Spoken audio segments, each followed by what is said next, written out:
20h sur la télévision Futur Média. Bonsoir à toutes et à tous. Bienvenue dans cette principale édition. Les titres, c'est tout de suite.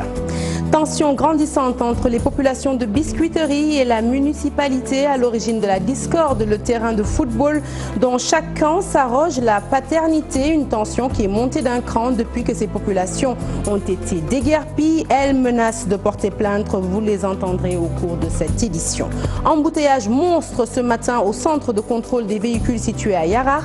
En cause, une panne de la machine de vente assurait le service. Une situation qui a engendré colère et mépris auprès des usagers. Et puis, comme prévu, l'opposition sénégalaise a déposé devant la Cour suprême le recours en annulation de l'arrêté sur le parrainage. Le parrainage, une procédure qui fait débat au sein de l'opinion publique avec des avis divergents sur la question. Une méthode que nous tenterons de décrypter ce soir avec M.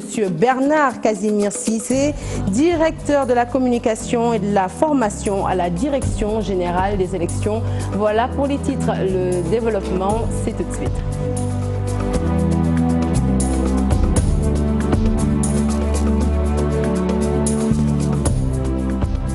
Rebonsoir à tous. Monsieur Cissé, bonsoir. Bonsoir Sarah. Merci d'avoir accepté notre invitation. Avec vous, nous parlerons ce soir du parrainage. Mais d'abord et tout de suite, direction Niaritali. Sur place, plus rien ne va entre les populations de Biscuiterie et la municipalité.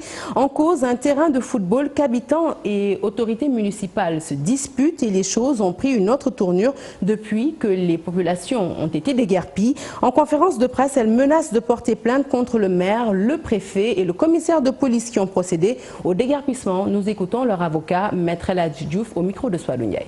Il y a eu une lettre à l'époque de Feu Hassan Diagne, ancien directeur régional de la SICAP, qui avait interpellé la mairie de Biscuiterie pour lui dire: mais pourquoi vous sommez ces gens qui occupent notre terrain, celui de la SICAP, pour qu'ils quittent? Le terrain ne vous appartient pas. Et je l'ai dit au ministre de l'Intérieur, Ali Gouignaï. Certainement, il est en train de me suivre. Je lui ai dit: monsieur le ministre, je porterai plainte contre votre préfet, votre commissaire et le maire de Biscuiterie qui ont massacré ces braves gorgorous qui se battent pour entretenir leur famille. De pauvres Sénégalais. On a bousillé, on a détruit tous leurs biens ici. Et puis pas de visite technique depuis 8h45. Donc ce matin, c'était à 8h45 au centre de contrôle des véhicules de Yarar. Pour cause, la panne de la machine de vente effectuait le travail, provoquant ainsi un embouteillage monstre au niveau de la dite localité, mais aussi le désarroi et surtout le mépris des conducteurs venus de régulariser, venus donc adapter leurs véhicules aux normes. Cher Diop. Castor, Anne Yarar, un des axes les plus redoutés par les automobilistes, une longue file de voitures bouche le trafic. La visite technique des véhicules qui se fait ces derniers jours est passée par là, un fait accentué par la panne de la machine. Très compliqué parce que depuis ce matin tout le monde a rendez-vous. On a pris nos rendez-vous, ça fait une semaine qu'on attend nos rendez-vous. Maintenant on est sur place, on a fait 1h30 de route pour venir, mais on peut pas enregistrer nos cartes grises. Donc là on repart avec nos véhicules. Moi mon véhicule, la date a fini là. Donc si j'ai un contrôle c'est très compliqué. On est là depuis au moins 4 heures de temps, sans savoir sur quel pied danser. J'ai quitté Touba depuis ce matin. Bon, je suis venu ici, arrivé ici, on a dit que il y a un problème technique. Bon, c'est catastrophe quoi. Beaucoup de temps perdu, des rendez-vous faussés. Ces conducteurs de voitures déplorent aussi cette situation.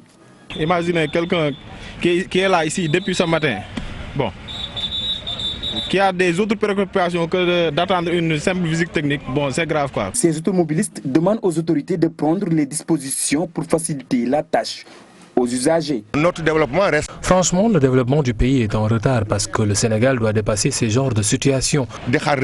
Vraiment, quoi. Des fois même, il te faut 2 jours pour passer cette visite technique. Toutefois, les responsables du centre ne souhaitent pas se prononcer sur la question. Ces conducteurs, eux, invitent l'État à trouver d'autres alternatives pour épargner aux usagers ce casse-tête lié aux visites techniques. Nous parlons insalubrité à présent avec le quartier Khariala inondé d'ordures. Après curage des canaux d'évacuation, sur place, l'odeur nauséabonde a fini par hypothéquer le sommeil des habitants. Pire, les enfants du quartier sont exposés aux microbes suffisants pour que Khariala crie à l'aide à Bufay. Le quartier Khariala vit dans l'insalubrité depuis 2 semaines. Des tas d'ordures provenant des canaux d'évacuation hantent le sommeil des habitants. Nous cohabitons avec ces tas d'immondices depuis longtemps. Même le jour de la Tabaski, c'était ainsi. L'insalubrité nous fatigue. Ça nous fait vraiment mal, mais nous n'y pouvons absolument rien. Nous avons appelé l'ONAS, mais à chaque fois, elle nous fait faux bond. Nous avions l'habitude de nous asseoir ici pour faire le thé. Mais maintenant, c'est compliqué. Leurs enfants à la merci des maladies. Nos enfants sont exposés à toutes sortes de maladies ici. Quand nos enfants tombent malades, nous parents avons des problèmes. Malheureusement, nous ne vivons plus. Nous avons du mal à respirer avec cette odeur. Le pharmacien, lui, est obligé de fermer ses portes et d'allumer sa climatisation. Quand on vit cela, on peut s'attendre à beaucoup de maladies qui peuvent déstabiliser ou bien détruire l'organisme de l'être humain. Des maladies comme le choléra, la fièvre typhoïde, les périfécales. En chantier, l'ouvrier accuse les populations, il les appelle à plus de responsabilités. Ce sont les populations qui mettent ces ordures dans ces canaux. Et c'est elles-mêmes qui reviennent aussi pour fustiger l'insalubrité. Écoute, pour le bon fonctionnement de ce pays, il faut que chacun s'y mette.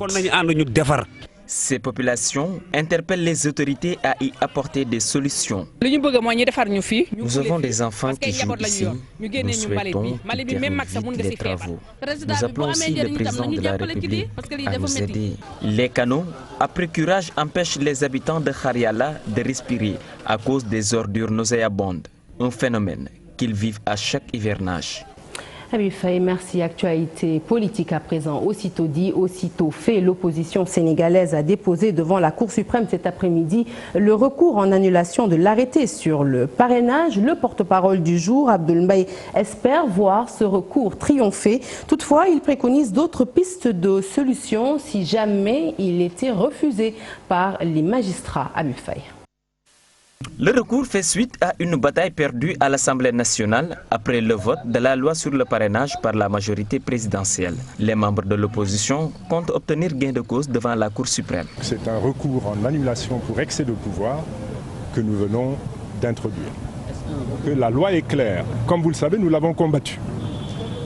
Nous nous sommes opposés à la modification de la Constitution en justifiant parce que c'est une modification qui était recherchée pour organiser des élections dans un sens donné, celui qui pourrait faciliter, permettre la victoire du candidat Macky Sall. Abdoul Mbaye et Mamadou Lamine Diallo, les deux mandatés, envisagent d'autres pistes en cas de rejet. On le fera constater par le peuple et puis on fera avec ce qui est possible. Quels seront les moyens de lutte que vous aurez à... Bon, on ne va pas parler trop tôt, mais on va attendre d'abord la décision. Alors ce qu'il faut savoir également, parce que c'est important, c'est que nous ne nous sommes pas laissés enfermer dans des délais qui pourraient être trop longs, qui pourraient durer trop longtemps. Le point de divergence reste les signatures pour parrainer un candidat. Comment les attester? Le parrainage qui a été institué et qui était censé empêcher la centaine de candidatures de partis de l'opposition. Ce qu'il faut ajouter, c'est que c'est triste qu'à ce niveau de responsabilité, on puisse confondre candidat à la candidature et candidat à la présidentielle. Déjà un trop-plein de candidatures provisoires enregistrées, ce que regrette le président de l'Alliance pour la citoyenneté et le travail. Bernard Casimir Cissé, rebonsoir. Alors on vient de le voir ensemble dans cet élément d'Habib Faye, l'opposition qui joint l'acte à la parole en déposant son recours d'annulation de l'arrêté sur le parrainage. Que vous inspire cette démarche? La démarche, elle est une démarche qui appartient à l'opposition, qui est dans son rôle. Elle a longtemps combattu cette loi sur le parrainage. La loi, elle est votée, elle est aujourd'hui applicable erga omnes, elle s'applique à tout le monde. Le ministre de l'Intérieur a pris un arrêté sur la base de cette loi, sur la base de l'article L57, qu'il l'attaque au niveau du Conseil constitutionnel pour excès de pouvoir, nous n'avons pas encore le recours. Dès l'instant que cela nous sera notifié, nous aurons notre mémoire et certainement que l'administration sera appelée à défendre son point de vue. Vous pensez que cette démarche est déjà vouée à l'échec? Ils auront peut-être leur chance de succès. Une chose est sûre, c'est que le ministre de l'Intérieur s'est rigoureusement fondé sur la loi qui institue le parrainage. Donc nous n'avons aucune crainte de ce point de vue-là, aucun souci à nous faire. Ce qui est indiqué, c'est que ce serait un recours pour excès de pouvoir. Il appartient à l'opposition d'indiquer en quoi le ministre de l'Intérieur a excédé ses pouvoirs. Nous y reviendrons. Je rappelle que 87 candidats ont déclaré à la présidentielle, un nombre pléthorique qui fait débat au sein de l'opinion publique. Nos reporters ont tenu à recueillir l'avis de professionnels sur la question et d'après nos interlocuteurs, le nombre de candidats importe peu. Il est même signe d'une vitalité de la démocratie. Les avis et suggestions du docteur Khadim Bamba Diagne, professeur d'université, ou encore d'Abba Bakar Fall du GRADEC sont consignés dans ce reportage signé par Paraming. Certains observateurs l'assimilent à de la farce. 87 candidats déclarés à la présidentielle de 2019, le tout au nom de la démocratie.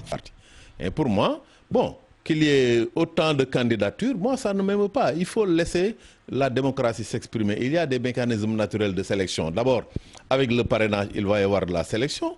Ensuite, les populations, contrairement à ce qu'on pense, vraiment ont une capacité de discernement. Elles sont matures et elles feront leur sélection naturelle. Malheureusement, on a utilisé les élections présidentielles comme élections cobayes. Mais je pense que l'élection présidentielle est tellement importante qu'il ne fallait pas l'utiliser pour tester un nouveau système. Si c'était les élections législatives, locales, oui, je pense que ça pouvait être des élections tests pour corriger le système. Même si le parrainage est un bon filtre, le docteur Khadim Bamba Diagne, auteur du livre « Comment votent les Sénégalais », estime qu'il fallait mettre des garde-fous pour éviter cette situation. Si le ministre de l'Intérieur exigeait à chaque liste, chaque parti politique ou chaque coalition ou chaque candidature indépendante en fait, qui veulent participer aux élections, de donner une caution de 15 millions, je pense qu'on n'aura pas 10 ou 15 candidats.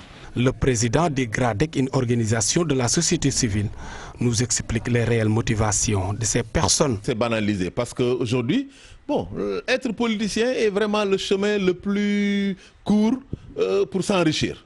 On a vu aujourd'hui, ce sont les policiers qui s'enrichissent. Quand on est au pouvoir, etc., on bénéficie de privilèges, etc., de situations de rente. C'est la raison pour laquelle les gens en font un métier. En tout état de cause, cette bousculade à la direction générale des élections donne raison aux partisans du parrainage. Bousculade, le mot n'est pas faible, monsieur Cissé. Plus de 80 candidatures déclarées à la présidentielle. Alors on est tenté de se poser la question, comment en est-on arrivé là? Déjà, est-ce que vous pensez que ce nombre est pléthorique? Et si oui, quels sont les garde-fous, comme vous l'avez vu dans ce reportage, qui ont été posés pour éviter cela? Alors on va faire une grande précision, c'est qu'il n'y a pas encore de candidats. Il y a des candidats à la candidature et comme le dit M. Fall dans le reportage, cela n'émeut guère l'administration, étant entendu qu'ils auraient pu être 300. Nous avons 300 partis politiques légalement constitués et ils concourent à l'expression des suffrages. Et les indépendants eux-mêmes participent à la conquête du pouvoir. À la vérité, aujourd'hui, nous avons 94 personnes qui sont venues récupérer leur liste et leurs fiches. Mais vous conviendrez avec moi que 94 000 personnes, c'est 94 personnes vont devoir récolter 53 000 signatures, bien sûr, si les candidatures sont bien entendu validées, et que ça risque quand même, que vous le vouliez ou non, de poser un problème. Encore une fois, cela ne nous émeut guère parce que nous avons deux entonnoirs. Le premier entonnoir, c'est le peuple sénégalais qui va décider du sérieux de ses candidatures à la candidature.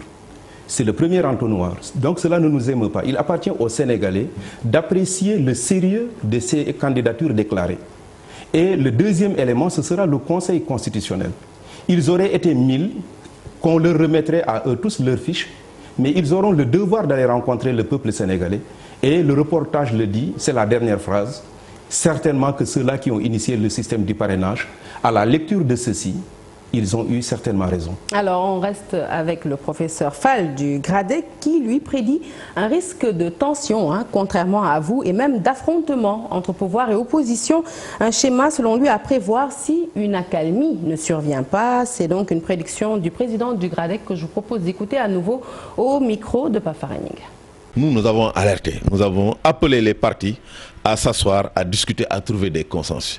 Il n'y a pas eu de consensus. Les conditions dans lesquelles le projet de loi constitutionnelle, ensuite la modification de la loi électorale ont été faites vraiment. Donc il n'y a pas eu de consensus. Les gens étaient à couteau tiré. Vous avez vu le 19 avril ce qui s'est passé avec les tentatives d'occupation de la rue, de manifestation devant l'Assemblée nationale. Alors on est dans le prolongement de ça, de cette bataille-là.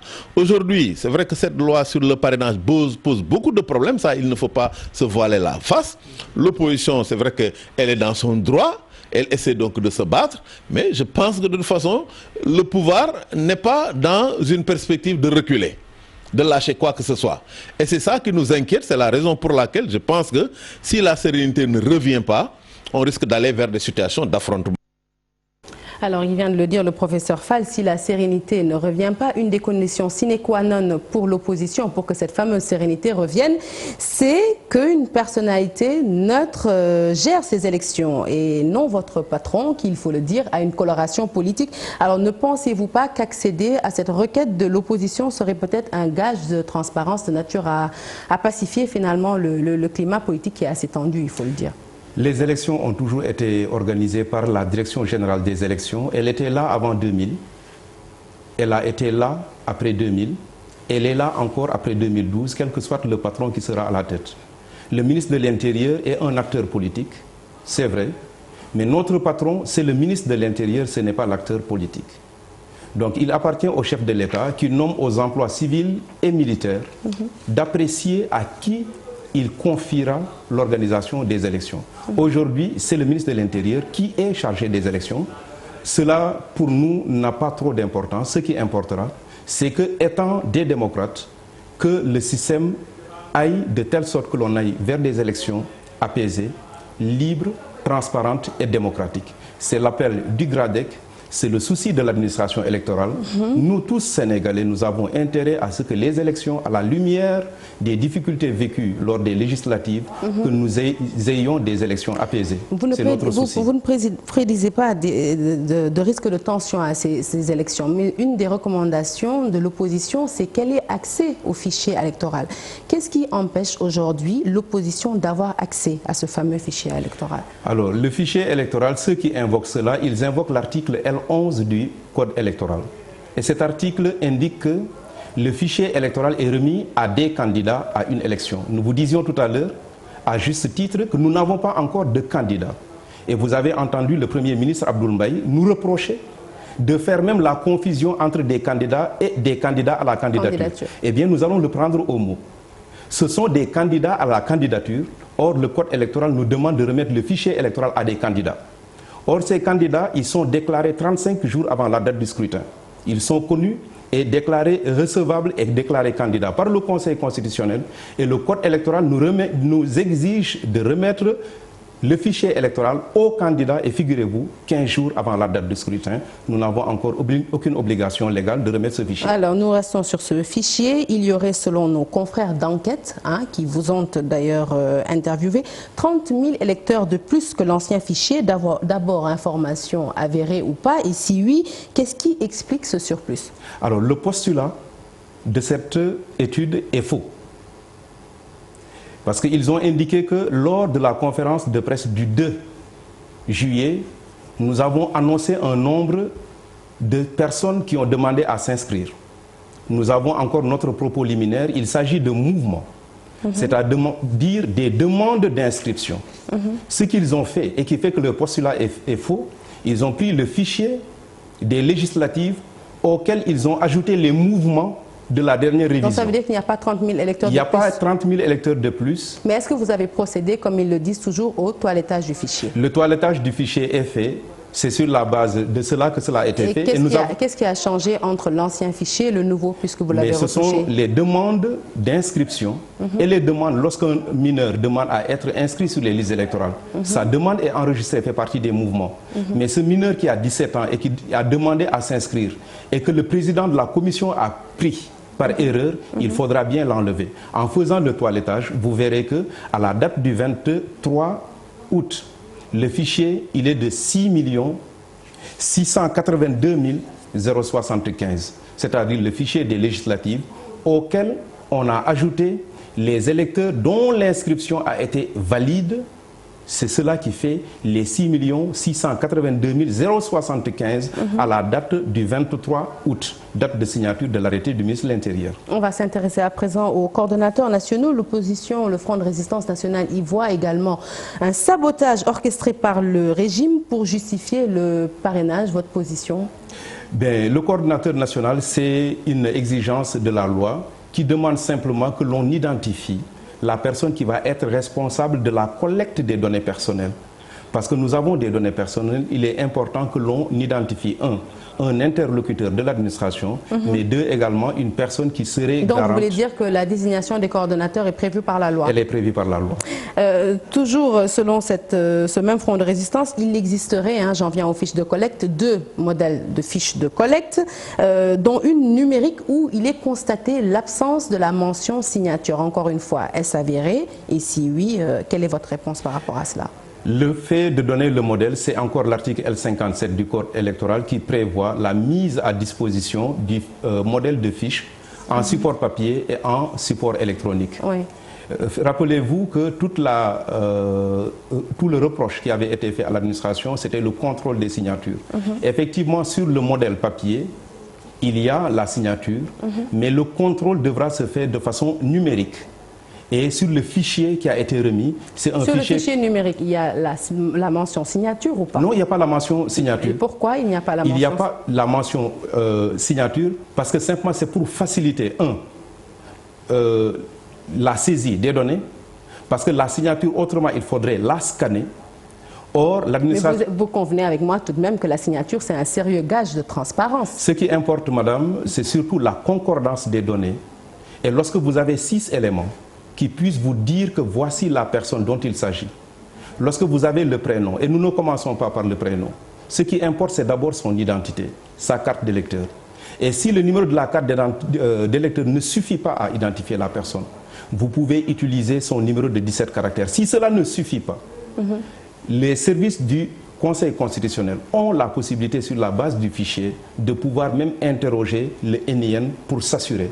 Ce qui importe, c'est la concordance des données et surtout nous assurer et assurer l'opposition que sur la base du prénom, cela ne permet pas de pouvoir invalider... Dernière question, c'est les données personnelles parce qu'elles nous engagent tous et toutes, il faut le dire.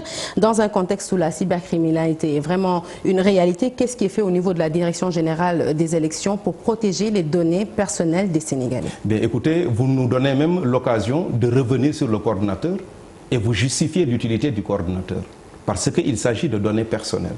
Et ces données personnelles, c'est des données qui appartiennent aux citoyens sénégalais. Et nous avons pris compte de cela sur la base d'une demande de la Commission des données personnelles. Sur la fiche de collecte, vous verrez un rappel qu'il y a la loi de 2008 qui interdit et qui punit l'utilisation des données à d'autres fins. Donc toutes ces données seront uniquement utilisées pour le parrainage et c'est mentionné sur la fiche de collecte. Merci, j'aurais aimé que nous soyons un peu plus longs, mais vous comprenez que le temps qui nous est imparti est terminé. Juste attirer l'attention des téléspectateurs qui nous regardent ici et partout dans le monde, que la Commission des données personnelles justement a publié un ouvrage, tout ce que vous devez savoir donc sur l'utilisation de vos données personnelles autour donc de cette procédure qu'est le parrainage. Et ben, c'est disponible dans cet ouvrage, c'est aussi disponible sur le site de la CDP, www.cdp.sn. Merci beaucoup, Monsieur Cissé. Nous parlons à présent de la visite d'Angela Merkel. La chancelière allemande est attendue, vous le savez, à Dakar ce mercredi pour une visite officielle de 48 heures. Et avant Merkel, il faut le dire, d'autres présidents et personnalités non moins importantes tels que Emmanuel Macron ou encore le président turc ou son homologue chinois ont manifesté un intérêt pour notre pays et plus largement pour l'Afrique. Alors pourquoi cet intérêt seront tentés de dire pour notre pays et notre continent? Les tentatives de réponse avec le journaliste consultant Adam Agaï au micro de Chérif Dia. C'est tout à fait normal que ce soit Merkel, Xi Jinping, Obama hier, peut-être Trump demain, Macron, que Erdogan et j'en passe viennent en Afrique. Ils viennent parce que l'Afrique est la nouvelle frontière du développement. En termes démographiques, en termes de ressources naturelles, en termes de marché et en termes géopolitiques, parce qu'il faut lutter contre le terrorisme, il faut contenir certaines maladies transfrontalières et autres. Et donc tout cela se joue sur le continent africain. Ces partenaires de l'Afrique, si on peut les appeler ainsi, viennent sur le continent parce qu'ils cherchent à se positionner. C'est pour regarder le vaste marché africain, 2 milliards et poussières d'habitants d'ici l'an 2050 et d'autres richesses, d'autres consommateurs. C'est ça qui intéresse, n'est-ce pas, les gens qui viennent sur le continent africain.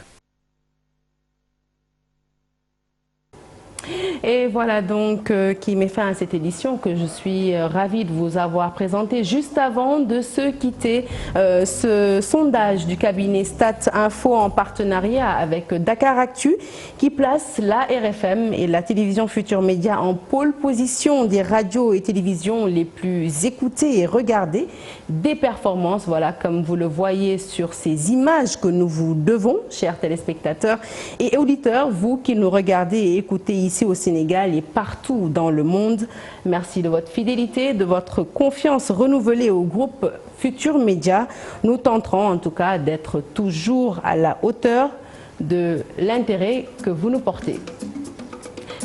D'avoir suivi, excellente suite de programmes sur la TFM, excellente soirée. À demain.